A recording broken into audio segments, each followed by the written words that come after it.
Hi all, welcome to competitive cracker. എൻ്റെ പേര് നിഷ. എൻ്റെ പേര് നീത. ആർപ്പുവിളിയോടെ CC ആപ്പ് ഈ ഓണം CC ലേണിംഗ് ആപ്പിനൊപ്പം ഡൗൺലോഡ് ചെയ്യൂ, നേടൂ 10 ലക്ഷം രൂപ വരെയുള്ള സ്വർണ്ണ നാണയങ്ങൾ.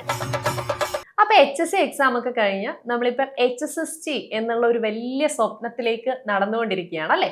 അപ്പം നിങ്ങൾക്കറിയാം HSST ഫിസിക്സ് എന്നുള്ളത് ഒട്ടും എളുപ്പത്തിൽ അല്ലെ നേടാൻ പറ്റുന്ന ഒരു എക്സാം അല്ല. അതായത് വളരെ എളുപ്പം അല്ലെങ്കിൽ പെട്ടെന്ന് പഠിച്ചിട്ട് നമുക്ക് നേടിയേക്കാം എന്ന് വിചാരിച്ചാൽ ഒരിക്കലും നടക്കാത്തൊരു എക്സാം ആണ്. ഒരിക്കലും അങ്ങനെ നിങ്ങൾക്ക് ഈ എക്സാം ക്രാക്ക് ചെയ്യാൻ പറ്റത്തില്ല. പിന്നെ എങ്ങനെയാണ് നമ്മൾ അതിനുവേണ്ടി പ്രിപ്പയർ ചെയ്യേണ്ടത്? സമയം എടുത്ത് തന്നെ പ്രിപ്പയർ ചെയ്യുക അല്ലെ. അപ്പൊ അതിനായിട്ട് നമുക്ക് കുറേ കാര്യങ്ങൾ പഠിക്കാനുണ്ട്. പെട്ടെന്ന് പോയിട്ട് നമുക്ക് ക്രാക്ക് ചെയ്യാൻ പറ്റില്ല എന്നുള്ള ഒരു ഫാക്ട് നിങ്ങൾ മനസ്സിലാക്കുക. അതോടൊപ്പം തന്നെ HSST എന്ന് പറയുമ്പോൾ നിങ്ങൾക്ക് അറിയാം അല്ലെ, വലിയൊരു പൊസിഷനാണ്. നമുക്ക് ടീച്ചിങ് ഫീൽഡിലുള്ള ഉദ്യോഗാർത്ഥികളെ സംബന്ധിച്ചിടത്തോളം വലിയൊരു സ്വപ്നമാണ് HSST എന്നുള്ളത്, HSST എക്സാം എന്നുള്ളത്. അല്ലെങ്കിൽ ഒരു ഹയർ സെക്കൻഡറി അധ്യാപകൻ അല്ലെങ്കിൽ അധ്യാപികയൊക്കെ ആവുക എന്നുള്ളത് ഒരാളുടെ ജീവിതത്തിൽ ഏറ്റവും വലിയ സ്വപ്നമാണ്. പ്രത്യേകിച്ച് ടീച്ചിങ് ഫീൽഡിലുള്ള ഉദ്യോഗാർത്ഥികളുടെ ഏറ്റവും വലിയ സ്വപ്നം തന്നെയാണ്. അപ്പം ആ ഒരു സ്വപ്നത്തിലേക്കാണ് നമ്മൾ നടന്നെടുത്തുകൊണ്ടിരിക്കുന്നത്. ആ ഒരു പൊസിഷന്റെ പ്രാധാന്യം നിങ്ങൾ മനസ്സിലാക്കുക അല്ലെ മിസ്. എന്ത് പറയുന്നു HSST ഫിസിക്സ് അല്ലെങ്കിൽ ഒരു ഹയർ സെക്കൻഡറി ടീച്ചർ, എന്താ മിസ്സിന് തോന്നുന്നത് അതിനെക്കുറിച്ച്? ഒത്തിരിയേറെ പേര് ആഗ്രഹിക്കുന്ന ഒരു ഫീൽഡാണ് അല്ലെ. ടീച്ചിങ് എന്ന് പറയുന്നത് എപ്പോഴും നമുക്ക് എല്ലാവരും ആരാധനയോടെ നോക്കുന്ന ഒരു ഫീൽഡാണ്. അതേസമയം അതിൽ തന്നെ ഏറ്റവും ഉയർന്ന ഒരു പൊസിഷനാണ് HSST എന്ന് പറയുന്നത്. അപ്പൊ ഇപ്പൊ ഈ കഴിഞ്ഞത് നമുക്ക് സീനിയർ ആ ഒരു HSST പോസ്റ്റിലേക്കുള്ള എക്സാം ആയിരുന്നു കഴിഞ്ഞത്. അപ്പൊ ജൂനിയർ എന്തായാലും ഉടനെ തന്നെ വരാൻ സാധ്യതയുണ്ട്. കാരണം ഡിസംബറിൽ അതിന്റെ കാലാവധി തീരുവാണ് ലിസ്റ്റിലുള്ളവരുടെ. അപ്പോൾ എന്തായാലും ഈ ജൂനിയർ എക്സാം എന്തായാലും ഉറപ്പായിട്ടും വിളിക്കും. അപ്പൊ അതിനായിട്ട് നമുക്ക് ഇപ്പോഴേ പ്രിപ്പറേഷൻ തുടങ്ങേണ്ടതായിട്ടുണ്ട്. കാരണം ഇതിൽ ഒരു PG ലെവലിലെ ക്വസ്റ്റ്യൻ പേപ്പർ ആണ് നമ്മൾ ഫേസ് ചെയ്യാനുള്ളത്. അപ്പോൾ ഒരു 9ഓളം പേപ്പേഴ്സ് നമുക്കിതിൽ വരുന്നുണ്ട്. 100 മാർക്കിന്റെ ചോദ്യമാണ്. 9ഓളം പേപ്പേഴ്സിന്റെ എല്ലാം തന്നെ PG ലെവലിൽ നമ്മൾ നന്നായിട്ട് പഠിക്കണം. കാരണം കോൺസെപ്റ്റ് വൈസ് ആണെങ്കിലും കൂടാതെ തന്നെ എല്ലാ ബേസിക് ആയിട്ടുള്ള കാര്യങ്ങളിലും നമുക്ക് നന്നായിട്ടൊരു ഗ്രാഹ്യം ഉണ്ടാവണം. കാരണം പ്രോബ്ലം വൈസ് ക്വസ്റ്റ്യൻസും ഉണ്ടാവും, കോൺസെപ്റ്റ് വൈസും ഉണ്ടാവും. അപ്പൊ ഇത് രണ്ടും നമുക്ക് ഒരുപോലെ അറിഞ്ഞാൽ മാത്രമേ നമുക്ക് ആ ഒരു ലക്ഷ്യത്തിലേക്ക് എത്താനായിട്ട് സാധിക്കുള്ളൂ. അപ്പൊ ഈ 9 പേപ്പേഴ്സിൽ 8 പേപ്പേഴ്സിന് 7 മാർക്ക് വെച്ചിട്ടാണ്. അതായത് ക്ലാസിക്കൽ മെക്കാനിക്സ്, ക്വാണ്ടം മെക്കാനിക്സ്, പിന്നെ mathematical methods, physics, statistical mechanics, അങ്ങനെ എല്ലാത്തിനും 7 മാർക്ക് വെച്ചിട്ടാണ്. ടോട്ടൽ 100ൽ 70 മാർക്സ് ആണ് നമുക്ക് സബ്ജക്റ്റിൽ നിന്ന് വരുന്നത്. ബാക്കി 30 മാർക്സ് വരുന്നത് ജനറൽ നോളേജ്, പിന്നെ എന്തൊക്കെയാണ് റിനൈസൻസ്, അങ്ങനെ കറണ്ട് അഫയേഴ്സ്, കോൺസ്റ്റിറ്റ്യൂഷൻ, ഇതെല്ലാം വരുന്നുണ്ട്. അതെ, ഇങ്ങനത്തെ എല്ലാ പേപ്പേഴ്സിൽ നിന്നാണ് 30 മാർക്ക് നമുക്ക് വരുന്നത്. അപ്പൊ ഈ ഒരു സിലബസ് നോക്കുമ്പോൾ തന്നെ നമുക്ക് മനസ്സിലാവും അല്ലേ, പെട്ടെന്ന് അങ്ങോട്ട് പഠിച്ചിട്ട് ഒരിക്കലും നമുക്ക് ക്രാക്ക് ചെയ്യാൻ പറ്റാത്തൊരു എക്സാം ആണ് HSST എന്ന് പറയുന്നത്. അപ്പൊ നമുക്കറിയാം ഒരുപാട് കുട്ടികൾ ഏറ്റവും വലിയ ബുദ്ധിമുട്ടായിട്ട് പറയുന്നതാണ് മാത്തമാറ്റിക്കൽ ഫിസിക്സ്, ക്വാണ്ടം മെക്കാനിക്സ് എന്നൊക്കെ ഉള്ളത്. പക്ഷെ വേറെ പല കുട്ടികൾക്കും ക്ലാസിക്കൽ മെക്കാനിക്സ് ആണ് പാട്, ചിലവർക്ക് സ്റ്റാറ്റിസ്റ്റിക്കൽ മെക്കാനിക്സ് ആണ്. അപ്പൊ ഇതൊക്കെ വേരി ചെയ്യും, ഇൻഡിവിജ്വൽ ഡിഫറൻസ് ഉണ്ട്. ഓരോരുത്തർക്കും ഓരോ മൊഡ്യൂളുകളാണ് എളുപ്പമായിട്ട് തോന്നുന്നതും ബുദ്ധിമുട്ടായിട്ട് തോന്നുന്നത്. അപ്പം ഓരോരുത്തരും അവരവർക്ക് ഏതാണ് എളുപ്പം ഏതാണ് ബുദ്ധിമുട്ടെന്ന് ആദ്യം മനസ്സിലാക്കണം അല്ലെ. സിലബസ് ഒക്കെ അനലൈസ് ചെയ്തിട്ട് നമ്മൾ തീരുമാനിക്കണം അല്ലെ. നമുക്ക് മനസ്സിലാവും നമുക്ക് ഏതാണ് കുറച്ച് ബുദ്ധിമുട്ട്, ഏതാണ് എളുപ്പം. അപ്പൊ ഇതൊക്കെ അറിഞ്ഞു പഠിക്കണമെങ്കിൽ നമുക്ക് വേണ്ടത് സമയമാണ് അല്ലെ. ടൈം എന്നുള്ള ഒരു ഫാക്ടർ വളരെ വലുതാണ്. അപ്പൊ ഇതുണ്ടെങ്കിൽ മാത്രമേ നമുക്ക് ഇതൊക്കെ അനലൈസ് ചെയ്ത് പഠിക്കാനായിട്ട് പറ്റും. എപ്പോഴും നമുക്ക് പാടുള്ള മൊഡ്യൂളുകൾ കൂടുതൽ സമയം പഠിക്കണം അല്ലെ. എളുപ്പമുള്ളത് അതിനനുസരിച്ച് ടൈം മാനേജ് ചെയ്യുക. അപ്പൊ ഇത്തരത്തിലുള്ള ഒരു ടൈം മാനേജ്മെന്റ് എക്സാമിന് മാത്രമല്ല പ്രിപ്പറേഷനിൽ നമ്മൾ കൊണ്ടുവരിക എന്നുള്ളതാണ് ഏറ്റവും വലിയ ഇമ്പോർട്ടന്റ് ആയിട്ടുള്ള ഒരു കാര്യം. ഒരു പ്രോപ്പർ ഗൈഡൻസും കൂടെ അത്യാവശ്യമായിട്ട് വേണം. നമുക്ക് അറിയില്ല ഏതൊക്കെ പേപ്പേഴ്സിന് എവിടെ നിന്നൊക്കെയാണ് കൂടുതൽ ക്വസ്റ്റ്യൻസ് വരിക എന്നുള്ളത് നമുക്ക് പ്രെഡിക്റ്റ് ചെയ്യാനായിട്ട് സാധിക്കില്ലേ. എങ്കിൽ പോലും PYQ നമുക്ക് maximum previous year question papers നോക്കിയിട്ടുണ്ടെങ്കിൽ ഏതൊക്കെ ഭാഗത്തു നിന്നാണ് കൂടുതൽ ക്വസ്റ്റ്യൻസ് സ്ഥിരമായി ചോദിക്കുന്നതെന്ന് നമുക്ക് ഒരു ഐഡിയ കിട്ടും. അപ്പൊ അത് വെച്ചിട്ട് നമുക്ക് എവിടെയൊക്കെ സ്ട്രെസ് കൊടുത്ത് പഠിക്കണം എന്നുള്ളത് അറിഞ്ഞിരിക്കണം. അപ്പൊ PYQ അനാലിസിസിന്റെ ഒരു ഇമ്പോർട്ടൻസ് അതെങ്ങനെയായിരിക്കും മിസ്സേ? PYQ അനാലിസിസ് എന്ന് പറയുമ്പോൾ നമ്മുടെ എക്സാം പാറ്റേണിൽ ഒരുപാട് മാറ്റങ്ങളുണ്ട് അല്ലെ മിസ്സേ. പണ്ടത്തെ ആ ഒരു എക്സാമിൽ നിന്ന് പൊതുവെ നല്ല മാറ്റങ്ങളുണ്ട് എക്സാം പാറ്റേണിൽ. അപ്പൊ ഇതൊക്കെ നമുക്ക് മനസ്സിലാവുന്നത് PYQ അനാലിസിസിൽ കൂടെ.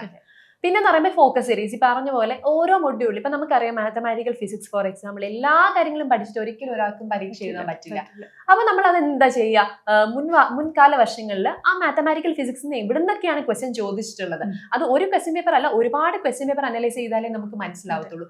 ചില ഏരിയാസിൽ നിന്ന് റിപ്പീറ്റഡ് ആയിട്ട് ക്വസ്റ്റ്യൻ ചോദിക്കുന്നുണ്ട്. അപ്പൊ ആ ഏരിയാസ് നമ്മൾ ഐഡന്റിഫൈ ചെയ്ത് പഠിക്കാം. For example Fourier series, complex analysis, ഇവിടെ നിന്നൊക്കെ എപ്പോഴും ക്വസ്റ്റ്യൻസ് ചോദിച്ച് കണ്ടിട്ടുണ്ട്. അപ്പൊ ഇത്തരത്തിൽ എല്ലാ മൊഡ്യൂളുകളെയും നമ്മൾ ഫോക്കസ് ഏരിയാസ് മനസ്സിലാക്കുക എന്നുള്ളത് വളരെ ഇമ്പോർട്ടന്റ് ആയിട്ടുള്ള ഒരു കാര്യമാണ്.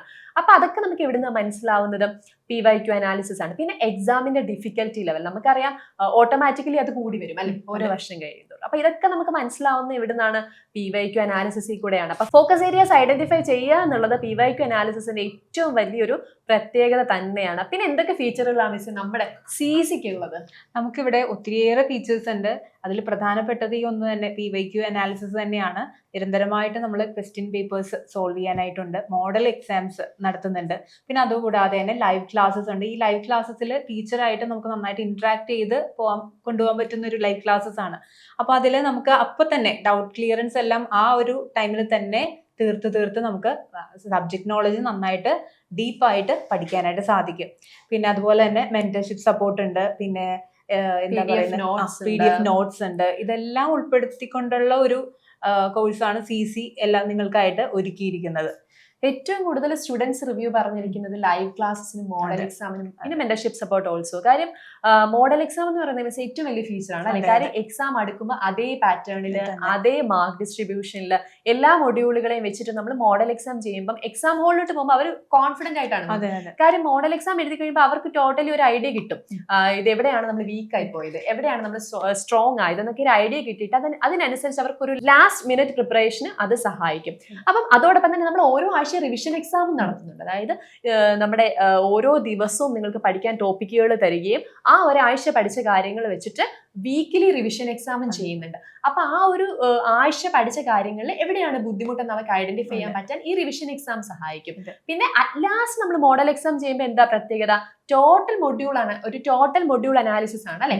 പിന്നെ ടൈം മാനേജ്മെന്റ്, ഇത് രണ്ടും. ഇപ്പൊ നമുക്ക് പഠിച്ച കാര്യങ്ങൾ ക്വസ്റ്റ്യൻസിലൂടെ നമുക്ക് ആ ഒരു ടൈമിൽ തീർക്കാൻ പറ്റുന്നുണ്ടോ, ക്വസ്റ്റ്യൻസിലോട്ട് അപ്ലൈ ചെയ്യാൻ പറ്റുന്നുണ്ടോ എന്നൊക്കെ നമുക്ക് മോഡൽ എക്സാമിൽ കൂടെ മനസ്സിലാവും. അപ്പം ഈ റിവിഷൻ എക്സാമും മോഡൽ എക്സാമും അതേപോലെ തന്നെ ലൈവ് ക്ലാസ്സസും, ലൈവ് ക്ലാസ് എന്ന് വെച്ചാൽ ക്വസ്റ്റ്യൻ ഡിസ്കഷൻ ആണ് അല്ലെ. ഇഷ്ടംപോലെ ക്വസ്റ്റ്യൻസ് ഇവർക്ക് കിട്ടുകയാണ്. പ്രാക്ടീസ് ചെയ്യാനായിട്ട് ഒരുപാട് ക്വസ്റ്റ്യൻസ് കിട്ടുന്നു. വളരെ എക്സ്പീരിയൻസ്ഡ് ആയിട്ടുള്ള ടീച്ചേഴ്സിൽ നിന്നാണ് അവർക്കത് ലഭിക്കുന്നത് എന്നുള്ളതും വലിയ പ്രത്യേകതയാണ്. അപ്പൊ ഇത്തരം എല്ലാ ഫീച്ചറുകളുമായിട്ടും മറക്കണ്ട, model exam, live class, revision exam, notes, mentorship support എല്ലാം കൂടെ ഉൾപ്പെടുത്തി നമ്മൾ ഒരു ഫുൾ പാക്കേജ് ആയിട്ടാണ് ആയിട്ട് CC ഒരുങ്ങിയിരിക്കുകയാണ്. അപ്പൊ നിങ്ങൾക്ക് ഒരിക്കലും അല്ലെ, നമ്മൾ എല്ലാവരും ഒരു ബിസി ഷെഡ്യൂൾ ആണ് അല്ലെ. അപ്പൊ നമുക്ക് എവിടെങ്കിലുമൊക്കെ നമ്മളൊന്ന് പിന്നോട്ടായും അല്ലെ, പഠിക്കുമ്പോൾ ശരിയാവുന്നില്ല, ടെൻഷൻ ആവുന്നു. ഇപ്പോൾ ഒത്തിരി പേർക്ക് PG കഴിഞ്ഞിട്ട് ഒത്തിരി വർഷമായി, അല്ലെങ്കിൽ BEd കഴിഞ്ഞിട്ട് ഒത്തിരി വർഷമായി എന്ന് വിചാരിച്ച് ടെൻഷൻ അടിച്ചിരിക്കുന്നത്. അതായത് ഞങ്ങൾക്ക് ഇനി പഠിച്ചെത്താൻ പറ്റുമോ, അല്ലെങ്കിൽ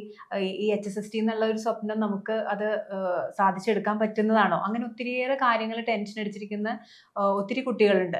അപ്പോൾ അവർക്കൊക്കെ വേണ്ടിയിട്ട് ഞങ്ങൾ പറയുവാണ്, കാരണം ബേസിക്സ് തുടങ്ങി തന്നെയാണ് നമ്മളിവിടെ ക്ലാസ്സസ് പ്രൊവൈഡ് ചെയ്യുന്നത്. അപ്പോൾ നിങ്ങൾക്ക് MSc പഠിച്ച കാര്യങ്ങളാണെങ്കിലും ഡിഗ്രിക്ക് പഠിച്ച കാര്യങ്ങളാണെങ്കിലും അതും കൂടി എല്ലാം കൂടി ഒന്ന് ബ്രഷപ്പ് ചെയ്തുകൊണ്ട് അങ്ങനെയുള്ളൊരു ക്ലാസ് ആണ് നമ്മളിവിടെ അറേഞ്ച് ചെയ്തിരിക്കുന്നത്. അതിനായിട്ട് നമുക്ക് ടൈം വേണം അല്ലെ.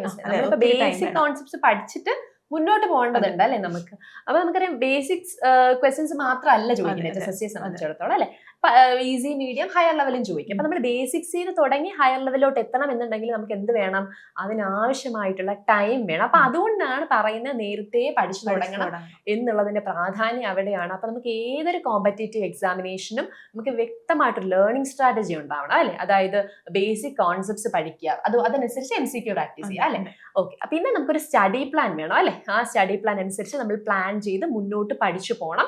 അപ്പൊ ആ ഒരു രീതിയിൽ എല്ലാ തരം ഫീച്ചറുകളുമായിട്ടും CC നിങ്ങൾക്കായിട്ട് HSST കോഴ്സ് ഒരുക്കി കഴിഞ്ഞു. അപ്പൊ ഇവർക്ക് ജോയിൻ ചെയ്യാൻ പറ്റിയ ടൈം ഇതാണ് അല്ലെ. അതെ, ഇപ്പൊ തന്നെയാണ്. ഈ ഓണത്തിന്റെ ആ ഒരു ആഘോഷങ്ങൾക്കിടയിലാണെങ്കിൽ പോലും നമുക്ക് ഇവിടെ 30% ഓഫറോട് കൂടെ നമ്മൾ HSSTയുടെ എല്ലാ വിഷയങ്ങൾക്കും ആണ് കൊടുക്കുന്നത്.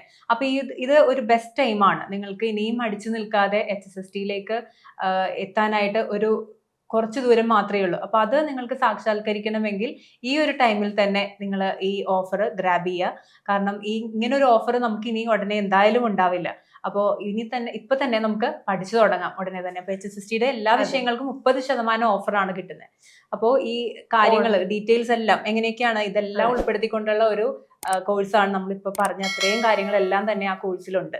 അപ്പൊ ഓണാഘോഷത്തോടൊപ്പം പഠനവും ഒരു ആഘോഷമാക്കണം അല്ലെ? അപ്പൊ നമുക്കൊരു ജോലിയും കൂടെ കിട്ടുമ്പോഴത്തേക്കും എല്ലാ ആഘോഷങ്ങൾക്കും ഇരട്ടി മധുരം തന്നെയാണ് അല്ലെ?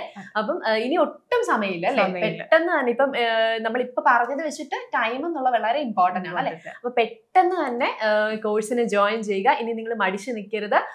നമ്മളുടെ വലിയ സ്വപ്നത്തിലേക്കാണ് നമ്മൾ പോകാൻ പോകുന്നത്. അപ്പൊ ഇനി ഒട്ടും വെയിറ്റ് ചെയ്യേണ്ട, കോഴ്സിന് ജോയിൻ ചെയ്യുക. കോഴ്സിന് ജോയിൻ ചെയ്യുന്നതിനായിട്ട് കോൺടാക്ട് ചെയ്യുക. Thank you. ആർപ്പ് വിളിയോടെ CC ആപ്പ് ഈ ഓണം CC ലേണിംഗ് ആപ്പിനൊപ്പം ഡൗൺലോഡ് ചെയ്യൂ, നേടൂ 10 ലക്ഷം രൂപ വരെയുള്ള സ്വർണ്ണ നാണയങ്ങൾ.